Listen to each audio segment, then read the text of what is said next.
Economia em tempo de peste, é isso que eu chamei a esta conferência, que é um bocadinho geral, portanto eu não vou tratar de temas muito concretos, vou fazer uma panorâmica geral com 3 grandes temas.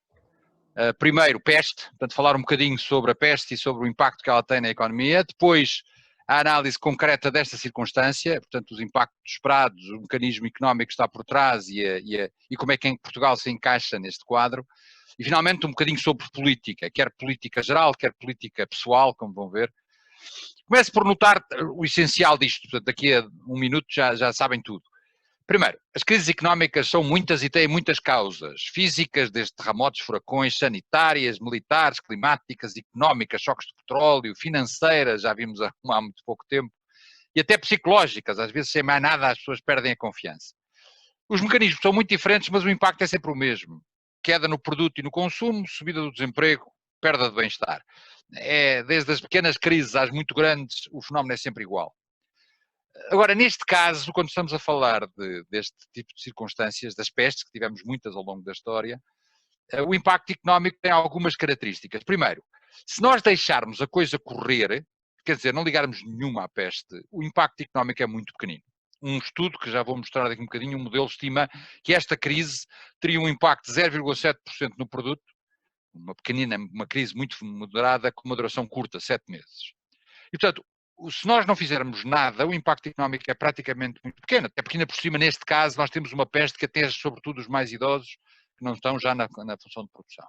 Agora, o impacto que nós temos se não fizermos nada é devastador na vida das pessoas. Então, a consequência que gera a crise não é a própria peste, mas o cuidado que nós temos que ter por causa da peste.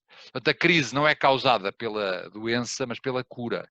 É para evitar que as pessoas morram, que nós fechamos as pessoas, que fazemos quarentenas, e isso gera a consequência económica. Depois temos um ponto importante que explica porque é que nós temos a necessidade de uma intervenção do Estado, que é um dramático problema de coordenação.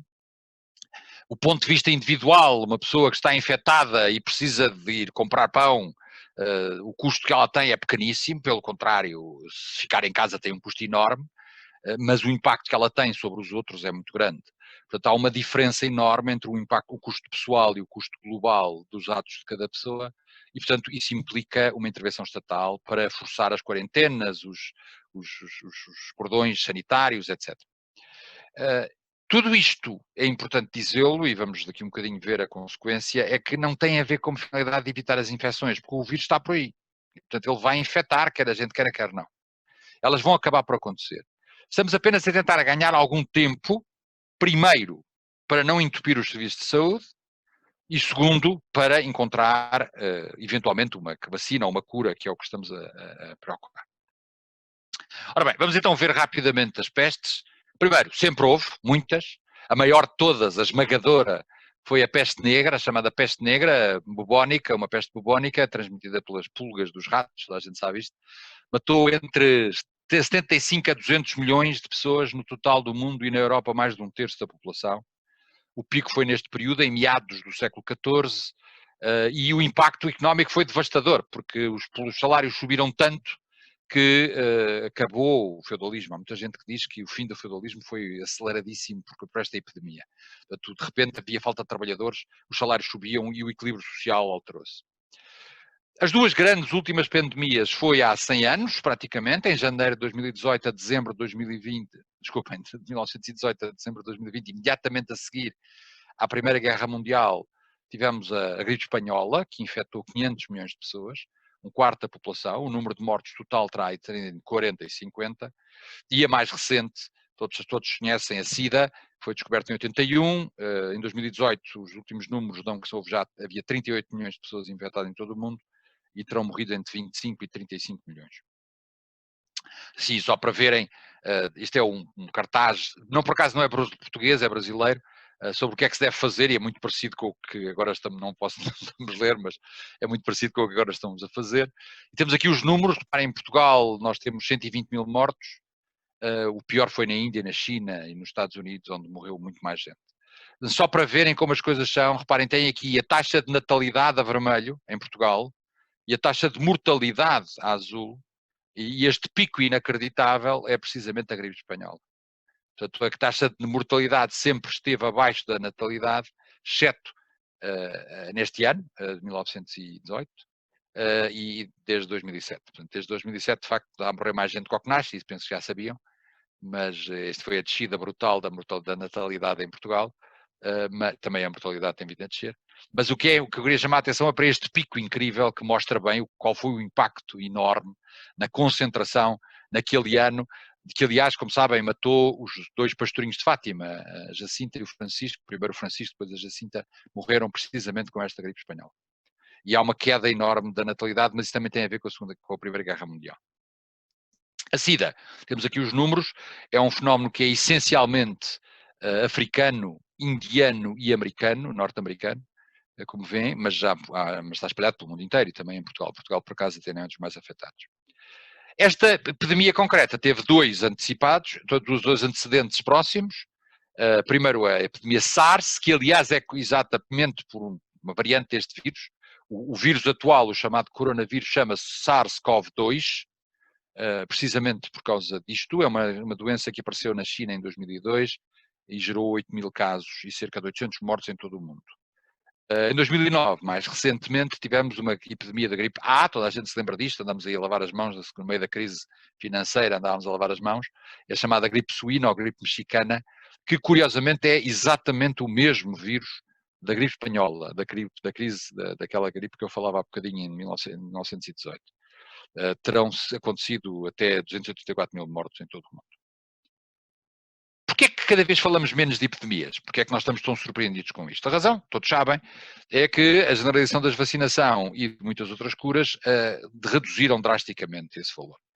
Temos até convencidos que teremos conseguido as únicas extinções de espécies voluntárias, portanto, nós sabem, como sabem, há muitas extensões das espécies, mas poucas têm sido por nossa vontade mesmo explícita, e o vírus da varíola e da poliomielite, esses não são animais, mas como já vamos falar nisso, mas são vírus, e as bactérias, esses sim já são seres vivos, da lepra, da tuberculose e da peste bubónica, terão sido extintos no mundo. Mostra aqui, eu penso que todos sabem isto, mas nas causas de morte, no total da população ou no total das mortes, como as doenças crónicas até estão a subir significativamente o seu peso, quer dizer, cancros, doenças cardíacas, enquanto que as doenças infecciosas, mesmo somadas com as doenças de natalidade e de nutrição, têm vindo a descer espantosamente, né? E depois aqui embaixo temos os ferimentos, assim, os mortos por desastre de automóvel ou por guerras.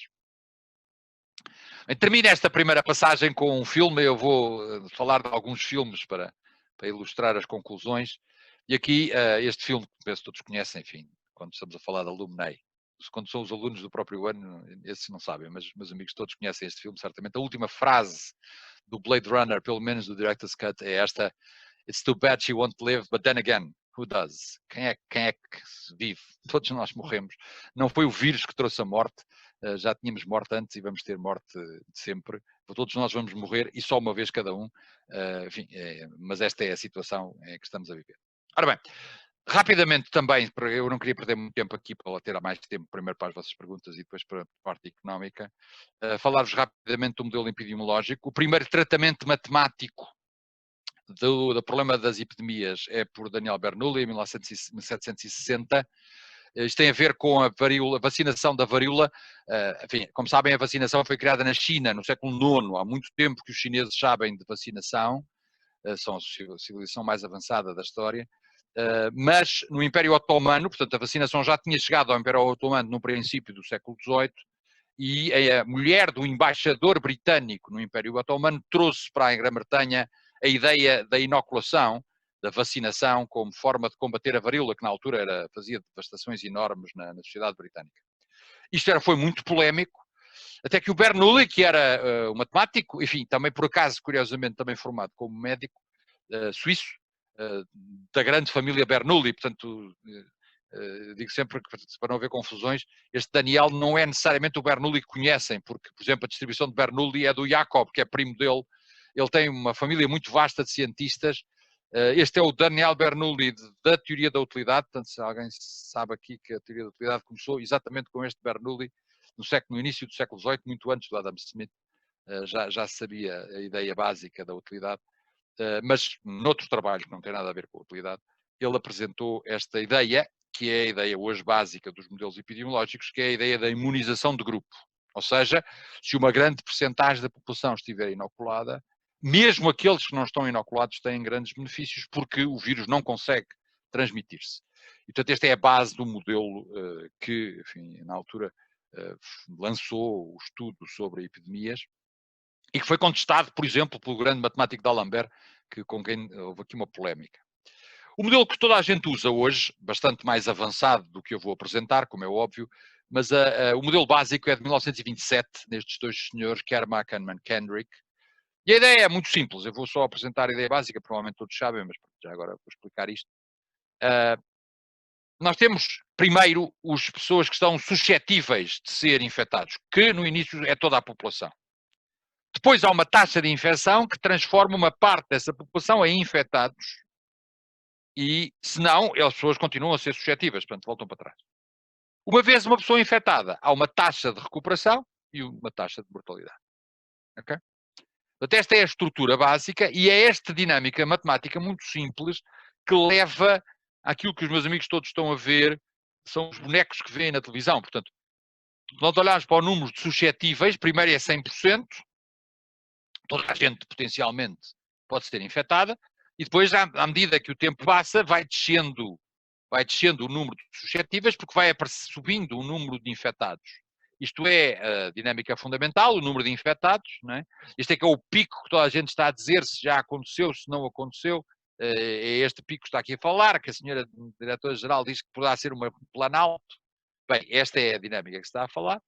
E depois temos a lógica dos recuperados, que começam como zero e depois vão subindo até chegando a uma grande percentagem, ou dos mortos, dos defuntos, que também vão subindo.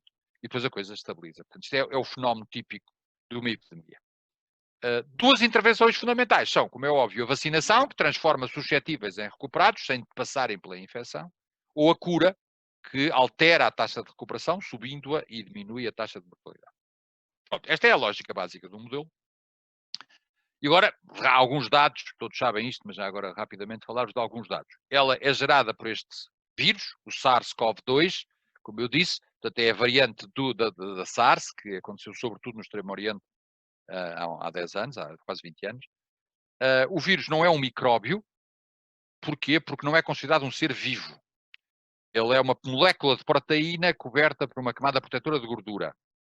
Agora, eu acho que é uma injustiça não lhe chamar ser vivo, porque ele tem DNA e tem RNA, mas não é considerado ser vivo por uma razão simples, é que ele não os pode usar independentemente. Quer dizer, ele não consegue usar o DNA. O que ele faz é entrar numa célula e usar essa célula que está parasitada, usa essa célula para traduzir o seu DNA e reproduzir-se dentro da célula que ele parasita. Eu acho que isto é um enorme fenómeno de subcontratação. Portanto, é uma empresa altamente eficiente. Eu acho uma injustiça não se considerar o vírus um ser vivo. Mas pronto. Por isso, como não é um ser vivo, não se pode matar, porque não é um ser vivo. As bactérias podem-se matar, mas os vírus não se podem matar. E um vírus, a única coisa que se pode fazer é decompor-se. Portanto, o tempo de composição depende das condições envolventes, da temperatura, é verdade, é todo o material. Uma vez que seja absorvido pelas células da mucosa ocular, nasal ou bucal, ela causa a doença e permite o contágio. Como é que nós dissolvemos o vírus? Destruindo a camada externa de gordura protetora, que se faz com sabão ou álcool, é a maneira mais mal, ou o calor. Por isso, algumas pessoas ainda estão à espera, com esperança, isto é uma esperança que está a esvair, mas com a esperança de que o mês de maio, o calor, traga alguma recuperação aqui. Ora bem, esta doença é uma doença infecciosa, portanto o problema é nos pulmões. Os sintomas são febre, tosse e dificuldade em respirar. A gravidade varia, a maior parte, felizmente, praticamente não tem sintomas ou tem sintomas muito ligeiros, semelhantes à constipação, mas, em alguns casos, vão à pneumonia, o pneuma deixa de funcionar, os pulmões deixam de funcionar e a pessoa morre. Transmite-se por gotículas que são produzidas nas vias respiratórias das pessoas infectadas. Toda a gente sabe isto. Também toda a gente sabe que isto nasceu nesta zona, em Wuhan, na cidade de Wuhan, na província de Hubei, no centro da China. Terá passado do morcego a uma tese, enfim, a tese do laboratório está bastante abalada, e portanto a tese que se mantém, embora um bocadinho pitoresca é que os morcegos, talvez com um intermediário que ainda ninguém sabe quem foi, chegou o vírus ao ser humano, dos morcegos para o ser humano.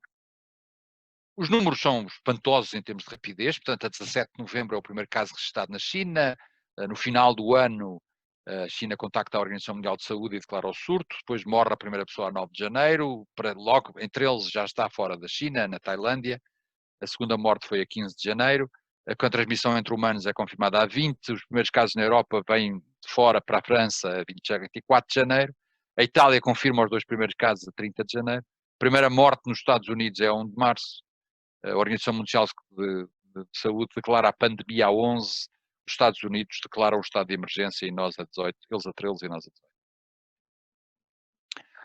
Ora bem, os dados hoje à tarde eram estes, total confirmados, mortes 178.696 recuperados. Só alguns números, só para sabermos as coisas, enfim, todos sabem isto, não é? Portanto, isto é a evolução dos casos registados no mundo inteiro, já vão, como foi dito, a quase 2,5 milhões, e as mortes estão-se a aproximar das 180 mil. Em Portugal a evolução é esta, a situação não está propriamente controlada, portanto a ideia de que já está tudo já pronto, vamos embora, não é verdade. Temos ainda valores bastante elevados, isto são só as mortes, o mundo, como é uma agregação de coisas muito dispares, também está estabilizado.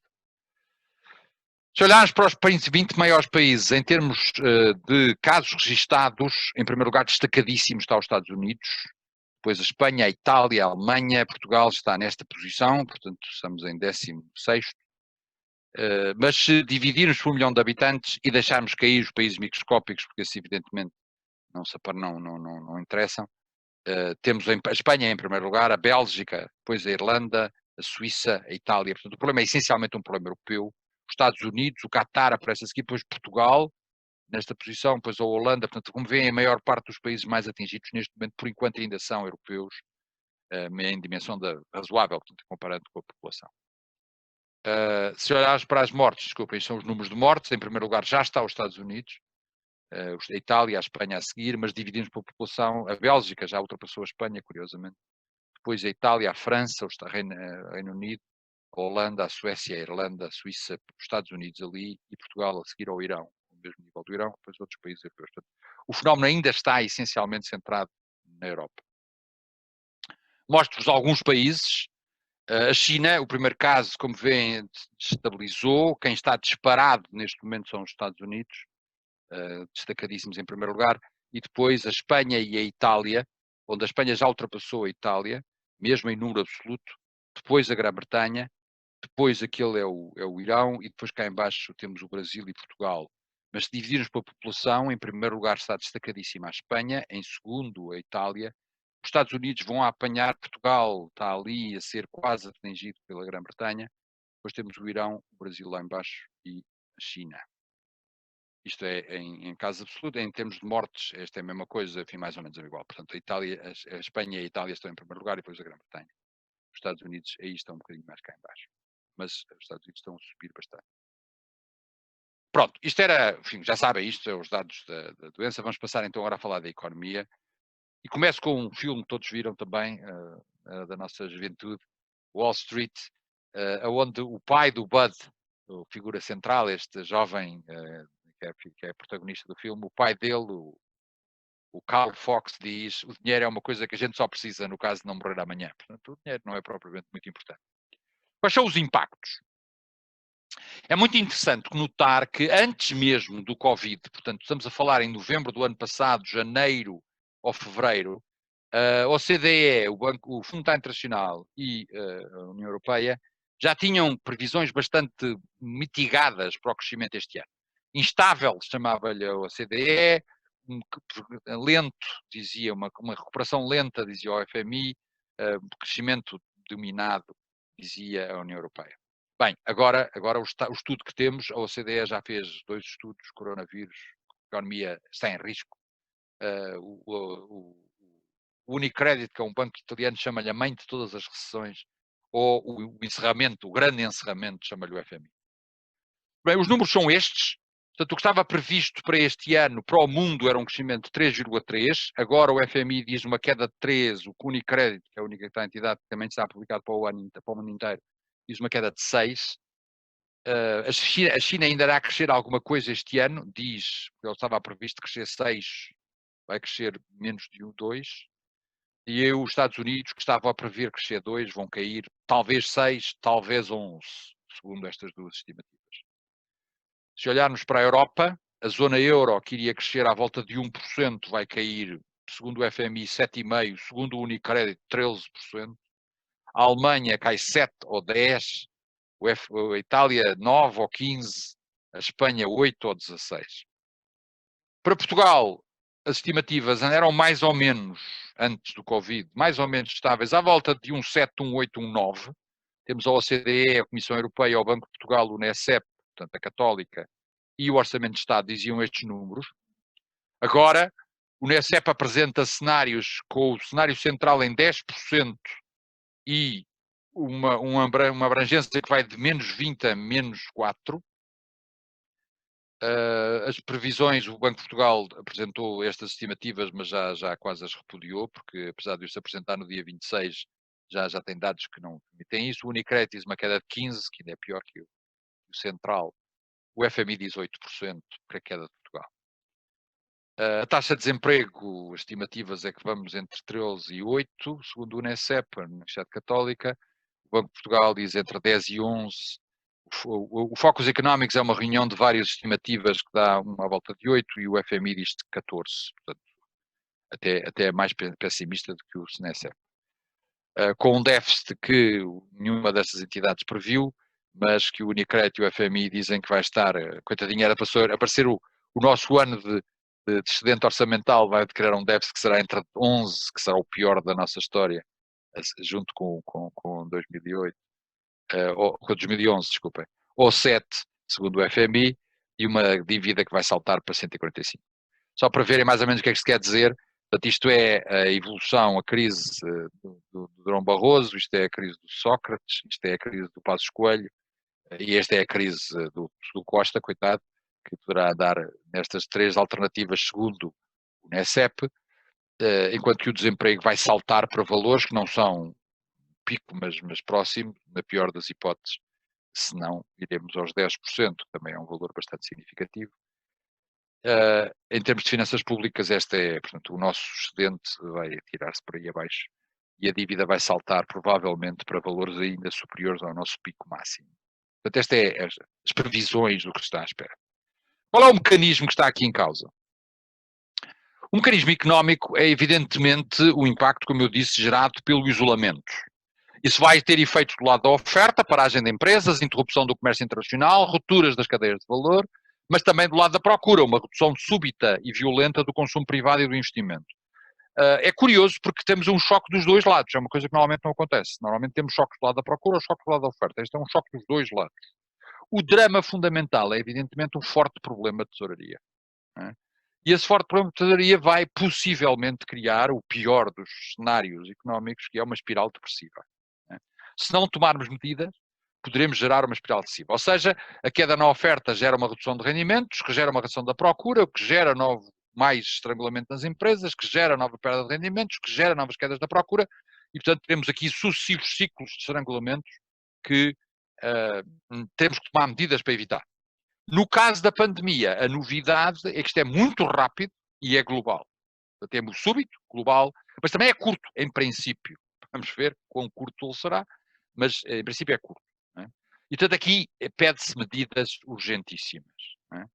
Agora, temos neste momento um estudo já feito, é muito curioso, os dados são de 10 de abril, é a última versão deste paper, é um paper de um de nós, tanto de um dos alumni da Católica, o Sérgio, penso que todos conhecem, o Sérgio Rebelo, mas com 2 colegas, o Martin Eichenbaum e o Matthias Trabant, este é canadiano e este é alemão, que fizeram The Macroeconomics of Epidemics, um paper que ainda não está publicado, evidentemente, está só a circular, não é difícil de encontrá-lo na internet, e que é uma coisa muito interessante, porquê? Porque é juntar o modelo epidemiológico que eu apresentei há bocadinho com o nosso modelo de equilíbrio geral, o modelo pão com manteiga da economia, portanto, o modelo de equilíbrio geral macroeconómico. O que eles dizem é aquilo que já vos disse até agora, porque até agora fui influenciado por este texto, não vos revelei, mas o que eu disse atrás já é resultados deste estudo. Primeiro, temos 2 efeitos, um efeito de oferta e um efeito de procura, que poderão gerar uma crise longa, larga e persistente. Depois, a nota da falha de mercado.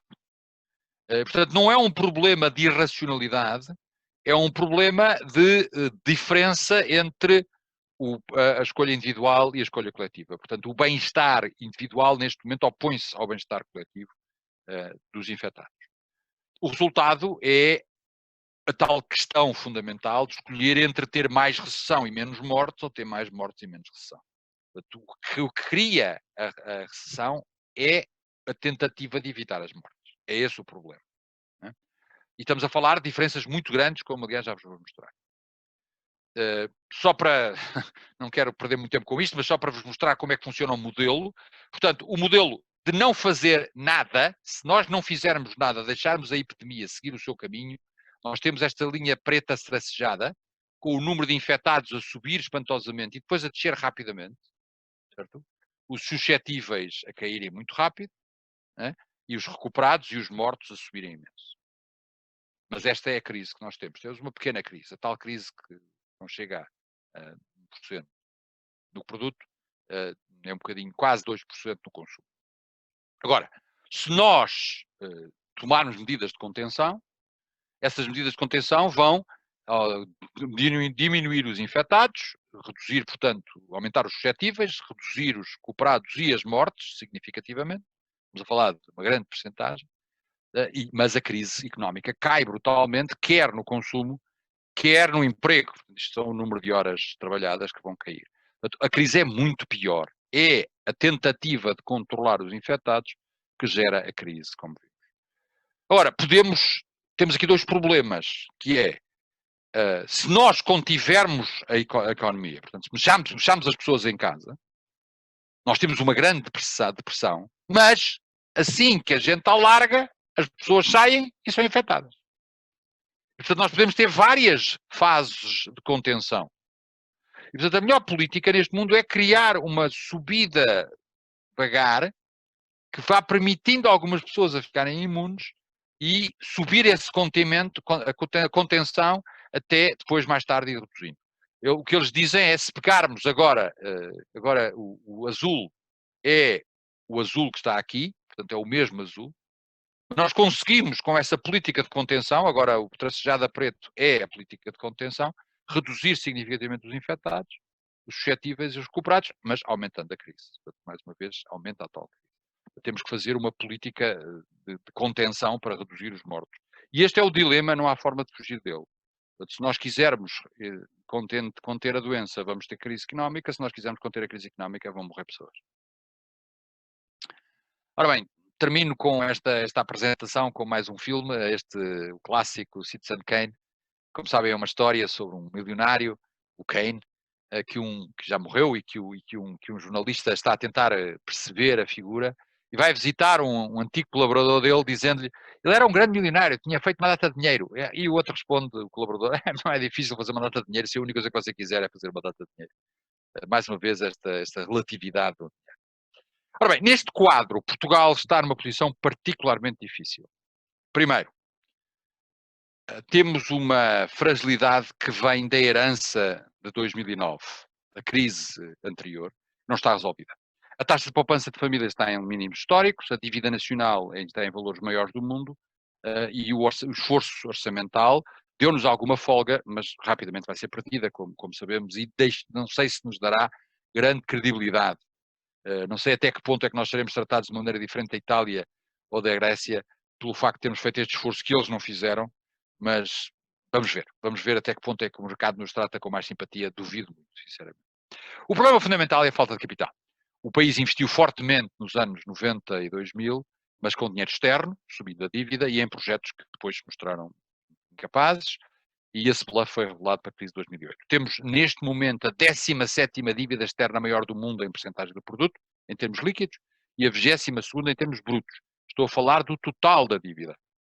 Se olharmos apenas para a dívida pública, a nossa dívida pública é a 9ª do mundo. Não sei se sabiam disto, mas isto é quase Cristiano Ronaldo. Portanto, nós em dívida pública estamos quase como o Ronaldo. 9ª dívida pública, em 2013 já fomos a 6ª, portanto foi o nosso pico máximo, foi a nossa aproximação do pódio. Estamos em 6º lugar, agora estamos em 9º. O esforço grande dos últimos anos virou-nos de sexto para nono. O investimento líquido foi negativo 7 anos consecutivos até 2018 e, como todos sabem, estamos a vender o capital às fatias ao estrangeiro, bancos, imobiliário, terrenos, utilities, enfim. Só para mostrar a evolução da dívida total, isto é a dívida total bruta e isto é a dívida pública, ambos em cada dos casos são externa, portanto a dívida bruta total externa e a dívida pública externa. Se olharmos para a dívida pública, esta é a dívida total e esta é a mesma que está ali, a externa, portanto é a mesma deste lado. A taxa de poupança é esta linha preta, que estávamos no, e são os 15 da Europa. Portugal estava no topo da poupança e tem vindo a descer e ultimamente estamos no fundo, só a Grécia está abaixo de nós. E a situação bancária, temos aqui os fundos próprios nos ativos ponderados pelo risco, Portugal está no fundo da Europa, e o crédito mal parado, tirando a Grécia, que mais uma vez só existe para nos dar boa imagem, estamos em péssimo lugar. Temos ganhos, reparem, houve melhorias em ambos os indicadores. Toda a gente está muito orgulhosa disso, mas enfim, a situação é frágil. Quer dizer, precisamos de apoio internacional. Precisamos de apoio internacional, o FMI e a União Europeia são as duas fontes. Neste momento, o Banco Central Europeu já abriu as torneiras e, portanto, está a fazer o que tem que fazer, que é ter dinheiro cá fora, mas isso não chega. E para isso é preciso uma coisa muito mais complicada, que é negociações na Europa, que não estão a correr bem, como todos sabem, e dificilmente vão correr bem. Termino esta passagem, para cumprir o tempo, não sei se vou conseguir, com mais uma segunda, agora a segunda versão, o segundo episódio do Wall Street, onde o Gordon Gekko, saído da cadeia, diz: há uma coisa que eu aprendi na cadeia, é que o dinheiro não é o grande ativo é o tempo. Pronto, último passo, política.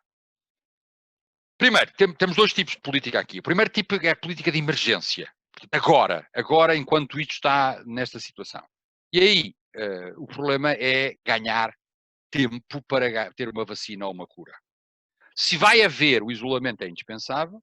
Se não, então a única imunização possível é através da recuperação depois da infecção, porque o vírus está aí e não vai fugir, não vai sair.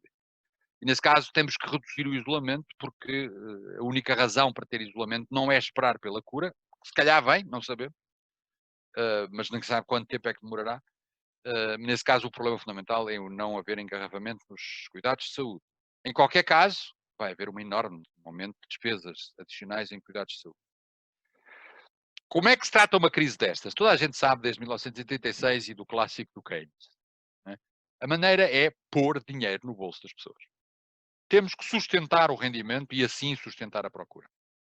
Neste caso, há um ponto adicional que é o choque assimétrico. Os pobres, que ainda por cima são menos qualificados e não têm hipótese de teletrabalho, são normalmente os mais afetados. Portanto, nós temos que ainda por cima ajudar mais os que têm rendimentos mais baixos. Aqui, o problema tem que ser muito rápido, porque senão a espiral começa a funcionar e estamos perdidos. Portanto, o choque é súbito e curto, sem atuação imediata, os efeitos podem ficar permanentes. E, portanto, tem que ser uma medida genérica, meter dinheiro no bolso de toda a gente, sem condições, porque nós vamos a ver a quem é que damos e a quem não damos, já é tarde. Estraga tudo. Okay? Isto é caríssimo, é verdade. Primeiro porque já estamos a subir a dívida pública e a dívida privada. O financiamento vai, ainda por cima, no momento em que se está a gastar mais em saúde, vai ser terrível.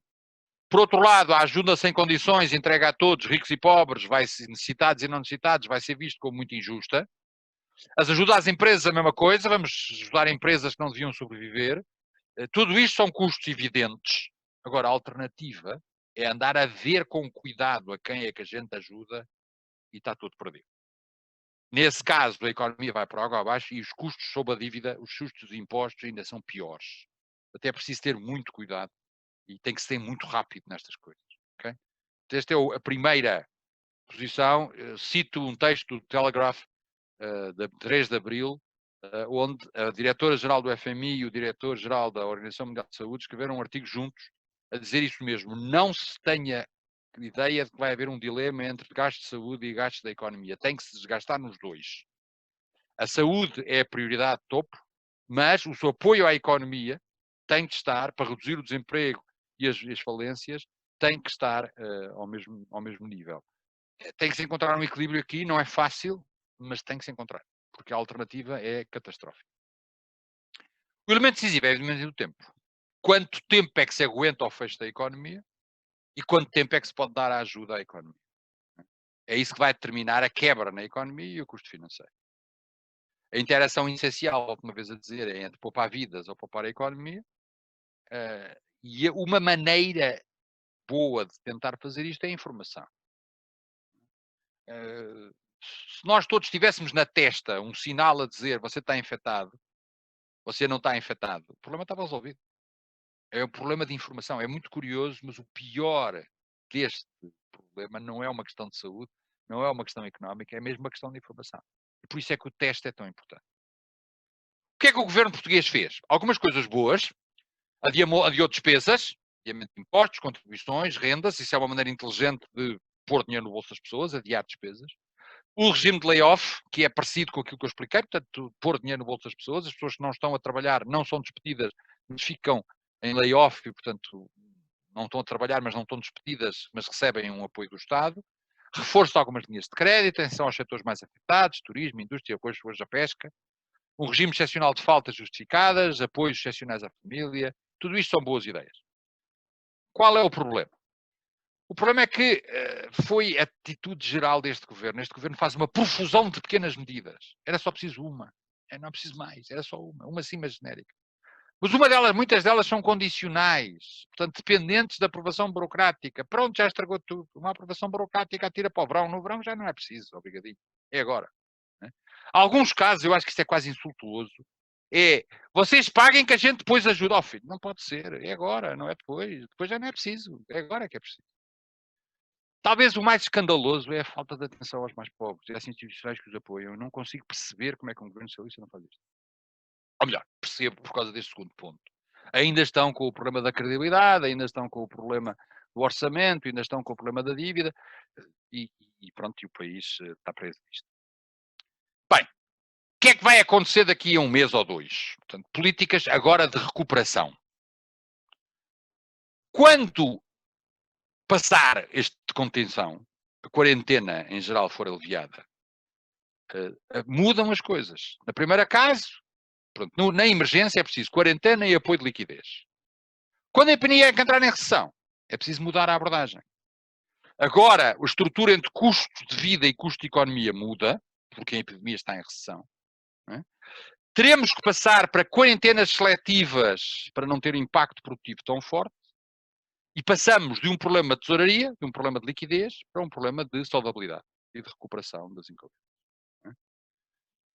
4 economistas apresentaram 2 papers, um no New York Times, o prémio Nobel Romer e um amigo dele, Arben Garber, em que diz o mesmo que estes 2 economistas em Minnesota, o Shari e o Christopher Pellon, ambos dizem o mesmo. É preciso aproveitar este período da quarentena para começar a preparar 2 coisas. Primeiro, mecanismos de contenção seletiva, portanto, testes em grandes quantidades para pôr as pessoas que estão infectadas em quarentena, mas não os outros, e os outros podem ir trabalhar, e mecanismos de proteção, lavagem das mãos, usagem de máscaras, essas coisas todas, e, curiosamente, o Romer até diz, temos que pôr alguém a pensar em melhores tipos de proteção, porque estes que nós temos são muito trapalhões. Portanto, é preciso pôr aí umas génios a inventar maneiras de proteção mais rápidas. O problema fundamental económico nessa segunda fase é o problema da solvabilidade. Portanto, empresas perfeitamente saudáveis que ficaram com uma carga de dívida por causa do choque e precisam de ser limpas desse problema. E, portanto, a abordagem tem que ser diferente. Temos de ter linhas de crédito bonificadas, alguns programas dirigidos aos setores mais atingidos, flexibilizar regras, liberalizar. Eu sei que o governo não gosta disto, mas é preciso que outros assuntos que têm sido muito importantes agora passem para segundo lugar. Quer dizer, não podemos estar preocupados com problemas variados de defesa do consumidor, de proteção do ambiente, de defesa da cultura, quando nós temos as empresas a morrer. Portanto, é preciso flexibilizar para as empresas ajustarem rapidamente e depois, logo que as coisas normalizem, a gente volta a essas grandes limitações que tantos objetivos. 2 minutos, se me derem ainda, já sei que estou a roubar o tempo, mas 2 minutos para tratar agora da nossa política, da política interna, aquilo que eu chamo de atitudes de esperança. Reparem, todas as nossas atenções estão viradas para o governo, para as unidades de saúde, para os centros de investigação, mas há uma outra frente de batalha muito mais importante que está dentro de nós. Quer dizer, a atitude com que vamos enfrentar estes custos enormes, estas dificuldades, que muita gente, são pessoas a morrer, são pessoas a ficarem falidas, são dramas, dificuldades. Temos que ter cuidado com isto. Não é? O que eu vou dizer é óbvio, mas gosto muito de citar esta frase do Schumpeter: não há nada tão traiçoeiro como o óbvio. Primeiro, obedecer às autoridades. A externalidade que eu falei aqui é uma externalidade muito verdadeira e todos nós temos tendência para fugir, para escapar. Não, temos que obedecer às autoridades, temos que cumprir os cordões sanitários, as quarentenas, etc. Segundo, manter a ocupação e a disciplina. Quer dizer, muitos de nós mudaram de vida, estamos fechados em casa, temos que arranjar outras coisas para fazer, manter rotinas, evitar a ociosidade e o pijama, estudar outras coisas. E isso aparece em oportunidades. Quer dizer, aqueles planos antigos, adiados há tanto tempo, podem ser o caminho para mudanças decisivas na vida. Podemos descobrir este momento. Toda a gente sabe, a maior parte das grandes empresas do mundo nasceram em momentos de crise. Podemos daqui tirar grandes ideias.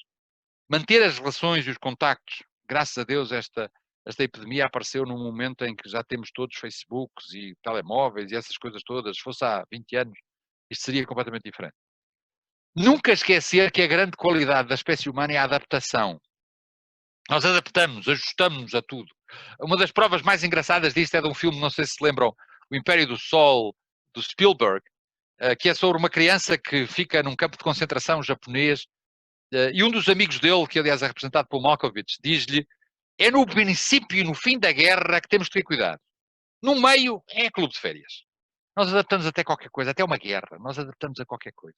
Portanto, o princípio e o fim, o ajustamento inicial, fechado em casa, e quando as coisas começarem a aliviar, é que vai ter cuidado. No meio, a gente ajusta-se. Somos uma raça espantosa com a capacidade de ajustamento. Agora, é preciso ter uma atitude positiva. E a positiva quer dizer isto, não é? O que está a acontecer é horrível. Há muita gente a morrer, a falir e a sofrer. Há o mal, mas é importante nunca esquecer que o mal não existe. A única coisa que existe é o bem. O mal é a ausência de bem, é a falta, a destruição do bem. O frio não existe, o que existe é o calor. O frio é a ausência de calor. O escuro não existe, o escuro é a ausência de luz. O silêncio, a doença, a morte não existe. O que há é o som, a saúde e a vida. Essas coisas são a ausência. E o mal não existe. O mal é a ausência de bem. Então, nós temos que procurar o bem. Procurar o bem naquilo que há. E nós somos aqueles que conseguem encontrar novas oportunidades. Portanto, esta situação que nos prende em casa tem que ser vista como uma libertação do que aconteceu e um caminho de liberdade. Encontrar novas saídas. Não é ficar a lamentar o que perdemos. Se ficarmos na miséria do que havia e o que já não há e o que vai morrer e o que desaparece, vamos poder caminhar por aí. Muita gente sabe fazê-lo. Mas também podemos olhar para uma libertação e dizer: estas novidades mudam. A vida tem sentido. O mundo pode tender-nos. A liberdade é sempre por dentro de nós. Por isso termino com uma das frases que eu acho mais importantes nesta altura, que é: não pergunte porquê. Diga obrigado. Encontre razões para dizer obrigado. E é o que eu digo agora. Obrigado a todos pela vossa atenção.